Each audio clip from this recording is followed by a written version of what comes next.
छात्रों, आज हम माइक्रो टीचिंग में रीइंफोर्समेंट स्किल का बारे में विस्तार पूर्वक अध्ययन करेंगे। रीइंफोर्समेंट स्किल मतलब पुनर्वलन कौशल। कहने का तात्पर्य क्या है कि आज हम पुनर्वलन कौशल के केवल लेसन प्लान के बारे में जानेंगे। लेसन प्लान जानने से पूर्व हम थोड़ा रीइंफोर्समेंट के बारे में जान लेते हैं। होता क्या है पुनर्वलन? पुनर्वलन मतलब क्या होता है कि जो छात्र है अपनी क्रिया को पुनः करे, यानी अपनी क्रिया को मजबूत करे। ऐसे हम कोई फीडबैक देते हैं तो उसे पुनर्वलन स्किल कहते हैं। जब हमारा फीडबैक ऐसा हो, मतलब छात्र अध्यापक या अध्यापक का ऐसा फीडबैक ऐसा हो कि छात्र अपनी जो क्रिया करी है उसे मजबूत करे, अच्छी करे, तो वो स्किल कौन सा कहलाता है? पुनर्वलन स्किल। पुनर्वलन स्किल में जब हम फीडबैक देते हैं तो वो दो टाइप का हो सकता है। एक हमारा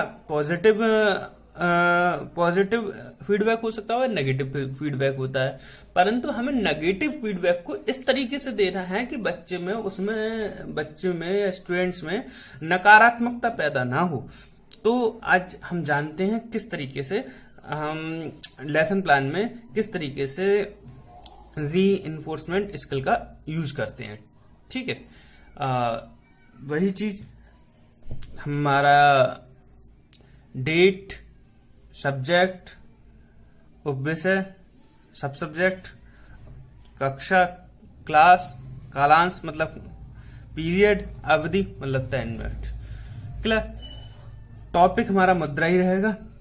यहाँ दो नई बातें हैं। जब हम माइक्रो टीचिंग करा रहे होते हैं और रीइंफोर्समेंट स्किल कराते हैं तो हमारे सामने एक समस्या आ जाती है कि भी हम जब इसकी लाइन बनाते हैं तो हमारे पास ये शिक्षण बिंदु का कॉलम जो होता है, कुछ लोग इसे देते हैं, कुछ लोग नहीं देते हैं। वो कुछ बुक्स में हमारी डायरेक्ट अनुदेशनात्मक उद्देश्यों से शुरू होता है रीइंफोर्समेंट स्किल, और कुछ जगह शिक्षण बिंदु से। मैंने शिक्षण बिंदु इस वजह से ऐड किया है। शिक्षण बिंदु से हमारा ओनली एक ही मतलब नहीं होता है कि हम यहाँ पे केवल टीचिंग पॉइंट या टीचिंग पॉइंट के केवल अर्थ, प्रकार या टाइप सो लें, मगर हम ये भी तो ले सकते हैं कि यहाँ पे हम कौन सी विधि का यूज कर रहे हैं जिससे छात्र में उद्देशनात्मक उद्देश्य क्या होता है ना, अनुदेशनात्मक उद्देश्य होता है ज्ञान प्रत्यास्मरण। भाई हम ज्ञान को किस तरीके से प्रत्यास्मरण करा रहे हैं? चाहे तो हम मान लीजिए हमारे शिक्षण बिंदु कौन कौन से हो सकते हैं। भाई हम छात्रों से पुनर्वलन कब देंगे? जब छात्र अध्यापक यानी कि पीपल टीचर स्टूडेंट से क्वेश्चन करता है और स्टूडेंट्स उसका जवाब देता है, आंसर करता है। आंसर करते समय जब छात्र अध्यापक उन्हें रीइंफोर्समेंट करता है, यानी वो नेगेटिव भी कर सकता है या पॉजिटिव भी कर सकता है, तो हमें क्वेश्चन करने की जो क्रिया है वह हमारी शिक्षण बिंदु में आ सकती है। हमने आपसे देखा था जब लेसन प्लान बनाते हैं हम लगभग 3 तरीके के क्वेश्चन करते हैं। कौन कौन से? लेसन प्लान के अकॉर्डिंग बोल रहा हूं, वैसे हम कई टाइप के क्वेश्चन कर सकते हैं। लेसन प्लान के अकॉर्डिंग हम इंट्रोडक्शन स्किल में इंट्रोडक्टिव क्वेश्चन कर सकते हैं, उसके बाद डेवलपमेंट क्वेश्चन करते हैं, उसके बाद हम क्या करते हैं? एवोल्यूशन क्वेश्चन करते हैं। तो हम उन्हीं क्वेश्चनों को, सारे क्वेश्चनों को यहाँ पीपल टीचर्स में क्रियाओं में लिखेंगे और छात्र क्रियाओं में यानी स्टूडेंट क्रियाओं में उनके आंसर लिखेंगे, और जो हमें जवाब देना होगा वो जवाब दे देंगे। हम जैसे कई तरीके के शिक्षण बिंदु में प्रयोग करते हैं। हम प्रस्तावना प्रश्न करते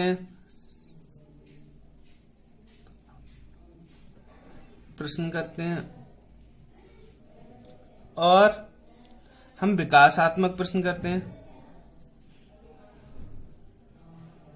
और हम मूल्यांकन क्वेश्चन करते हैं। भाई इतने तरीके के प्रश्न करते हैं। हम वो प्रश्नों को हम यहाँ पे यूज करेंगे। भाई हम सबसे पहले प्रस्तावना प्रश्न के जो हमने प्रस्तावना कौशल में करे थे वो क्वेश्चन यहाँ इनपुट कर देते हैं और छात्र उस पर वो जवाब देंगे। जैसे हमने पहला क्वेश्चन किया,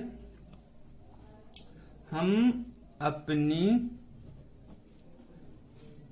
आवश्यकताओं की वस्तु वस्तुएं कहाँ से खरीदते हैं। और छात्र हम स्टूडेंट्स क्या करिए देंगे, हम अपनी आवश्यकताओं की वस्तुएं बाजार या दुकान से खरीदते। अब ये कैसा उत्तर था, सिंपल क्वेश्चन था। अब इसके लिए आप क्या करोगे, पुनर्वलन।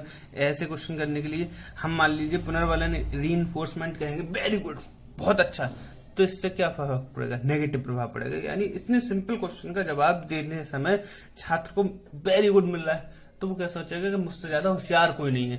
तो हमें ऐसा रीइंफोर्समेंट देना चाहिए जिससे बच्चा संतुष्ट भी हो जाए और हमारा काम भी बन जाए। यानी कि हम फीडबैक जरूर दे दें और छात्र समझ जाए कि हाँ मुझे फीडबैक मिला, मेरी बात की सर ने सम्मान रखा है। और आपको इस तरीके का फीडबैक देना चाहिए जिससे बच्चा ज्यादा अपने आप में, मतलब वेरी गुड दे दिया तो अपने आप में कुछ ज्यादा समझने लगेगा। तो हमें नॉर्मल फीडबैक, सही है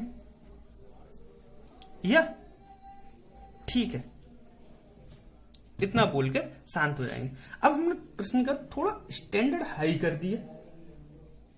क्या कर दिया, बाजार में हम किस व्यक्ति को कह सकते हैं,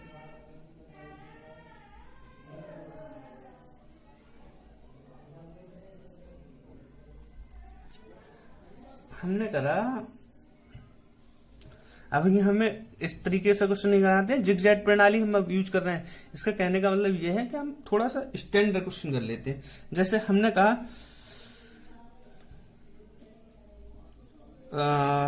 हमें 4 या 5 एग्जाम्पल लूंगा बस। मुद्रा, रुपए या पैसों को हम वाणिज्य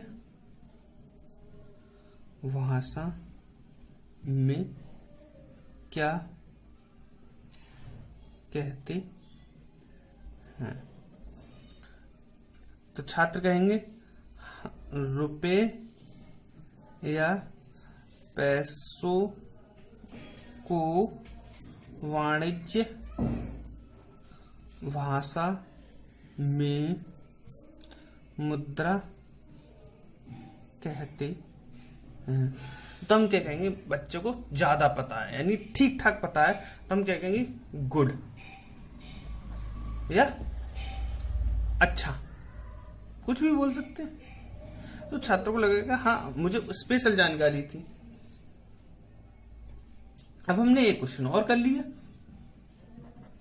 पत्र मुद्रा का निर्गमन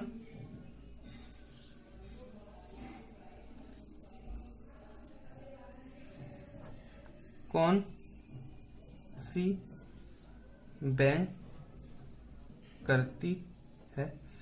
वैसे तो अधिकतर छात्रों को पता होगी, फिर भी बता दिया, यानी कि उसे नहीं पता होता है, उसने इतने ध्यान से नहीं देख पाता है। तो भारतीय रिजर्व बैंक बोल दिए। अच्छा लगा, क्वेश्चन अच्छा करा, तो हम क्या कर सकते हैं, वेरी गुड या गुड कर सकते हैं। इसमें भी ज्यादा अच्छा नहीं है, गुड कर सकते हैं। अब हमने मान लीजिए एक क्वेश्चन और किया, हमने मूल्यांकन प्रश्न में पूछा, हमने बता दिया होगा कि पत्र मुद्रा का निर्गमन सर्वप्रथम किस देश में हुआ। छात्रों ने बोला चीन। क्लियर, पूरा वाक्य में नहीं लिख रहा हूं, आपको पूरे वाक्य में लिखना है। तो आप क्या कहेंगे, वेरी गुड। तो हम इस तरीके से अपने जो जिस हिसाब से क्वेश्चन का स्टैंडर्ड होगा उस हिसाब से हम गुड, वेरी गुड या सही है, ठीक है या शाबाश, या किसी को ताली बजवाना कि बहुत सारा अच्छा क्वेश्चन दे दिए तो हम ताली बजवा सकते हैं, किसी को स्टैंडर्ड करके चेयर अप कर सकते हैं, कुछ भी कर सकते हैं क्वेश्चन के लेवल देखकर। ठीक है, थैंक यू वेरी मच।